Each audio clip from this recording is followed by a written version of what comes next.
మహిళల చేతివేళ్లు ఓ యంత్రంలా చకచకా కదులుతుంటాయి. ఆ వేళ్ల మధ్య నుంచి తడిపిండి జారుతూ చాపపై చుట్లు చుట్లుగా అల్లుకుంటుంటే చూడ్డానికి ఎంతో ముచ్చటగా ఉంటుంది. ప్రస్తుతం తెలంగాణలో ఏ లోగిలి చూసినా ఇలాంటి దృశ్యాలే కనిపిస్తాయి. ముఖ్యంగా చకినాల తయారీలో మహిళలు పోటీపడి మరీ వెరైటీ డిజైన్లు వేస్తున్నారు.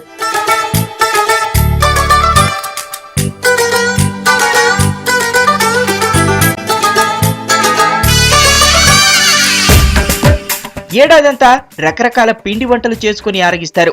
కానీ సకినాలు మాత్రం కేవలం సంక్రాంతి పండగ సమయంలో మాత్రమే తయారు చేస్తారు. దాదాపు నెల రోజుల పాటు నిల్వ ఉండే ఈ చకినాలను చిన్నపిల్లల నుంచి పెద్దవారి వరకు ఎంతో ఇష్టంగా తింటారు.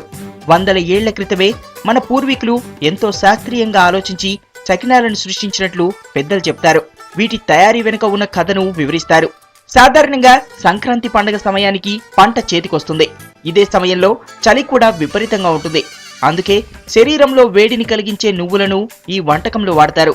అదేవిధంగా వాతావరణంలో వచ్చే మార్పుల వల్ల చిన్నపిల్లలు ఎక్కువగా జలుబు, దగ్గు బారిన పడతారు.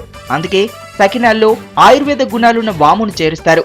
ఇలా రుచితో పాటు ఆరోగ్యాన్నిచ్చే సకినాల తయారీ వెనుక పెద్దల ఆలోచన ఎంతో ఉందని చెప్పొచ్చు. ప్రతి సంక్రాంతికి మనం సకినాలు చేసుకుంటాము. ఎందుకంటే ఈ జనవరి నెలలోనే మనకి కొత్త పంటలు చేతికి అందొస్తాయి. కాబట్టి మనం ఈ బియ్యంతో తయారు చేసే పిండి పదార్థం అనేది మనకి ఫస్ట్ నుంచి వస్తున్న ఆచారం. చలి నుంచి మనకు రక్షించడానికి ఉష్ణాన్ని అందజేస్తుంది నువ్వులు అనే పదార్థము. మన వాతావరణం తగ్గట్టు దగ్గు రాకుండా కాపాడడానికి ఓమ కాపాడుతుంది. కాబట్టి ఓమ కూడా ఇందులో మనం అన్ని కలిపి పిండి పదార్థంగా తయారు చేసుకొని అందరం తింటాము.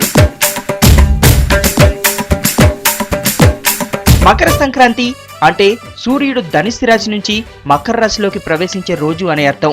అందుకే సకినాలు కూడా అచ్చం సూర్యున్ని గుర్తు చేసేలా గుండ్రంగా తయారు చేస్తారు. అంతేకాదు ఇవి చిన్న పిల్లలకు సైతం నచ్చేలా రకరకాల ఆకృతుల్లోనూ తయారు చేస్తారు. స్పూన్లు, గిన్నెలు, పువ్వులు, నక్షత్రాలు ఇలా చకినాల పిండితో ఎన్నో వెరైటీ డిజైన్లు వేస్తుంటారు. అయితే ఎంతో నైపుణ్యం ఉంటే తప్ప సకినాలు తయారు చేయడం వీలు కాదు. సంక్రాంతి అనేది ఆడవాళ్ళకి చాలా ఇష్టమైన పండగ. దీని ద్వారా ముగ్గులు, గొబ్బెమ్మలు, ముఖ్యంగా సకినాలు. సంక్రాంతి అంటే సకినాల పండగ. అందరూ ఒక దగ్గర కూర్చొని ఇవన్నీ చేసుకోవడం, మాట్లాడుకోవడం ఆడవాళ్ళకి ఇష్టమైన పండగ. సంక్రాంతికి సకినాలు కంపల్సరిగా ఎవరింట్లో అయినా చేసుకుంటారు. సంక్రాంతి పండుగ వస్తుందంటే ఎప్పుడెప్పుడు సకినాలు తయారు చేస్తారా, ఎప్పుడెప్పుడు తిందామా అని ఆలోచించేవారు నేటికి ఉన్నారు.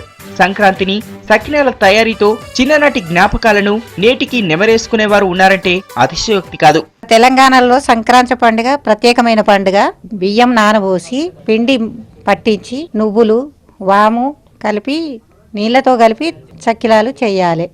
నువ్వులు చలికి వేడిగా ఉంటాయి గనక చలికి నువ్వులు పోస్తారు. పిల్లలు సరదాగా ఆడుకోవడానికి, తినడానికి, ఇష్టంగా ఉండడానికి రకరకాలుగా చేసుకుంటారు. చకినాల తయారీ ప్రక్రియ ఒకప్పుడు చాలా పెద్దగా, కష్టంగా ఉండేది. పిండి మర్రలు, గిర్నీలు లేని రోజుల్లో 2 రోజుల ముందు నుంచే ఆయా ఇళ్లల్లో సందడి ఉండేది. రోలు, రోకలి సాయంతో మహిళలంతా నానబెట్టిన బియ్యాన్ని దంచేవారు. సంక్రాంతికి వారం రోజుల ముందు నుంచే గ్రామాల్లో రోకళ్ల చప్పుళ్లతో ఓ రకమైన రిధం వినిపించేది. ప్రస్తుతం పిండి మర్రలు రావడంతో మహిళలకు కాస్త శ్రమ తప్పినప్పటికీ తయారీ మాత్రం పాతకాలం నాటి పద్ధతిలోనే కొనసాగుతోంది.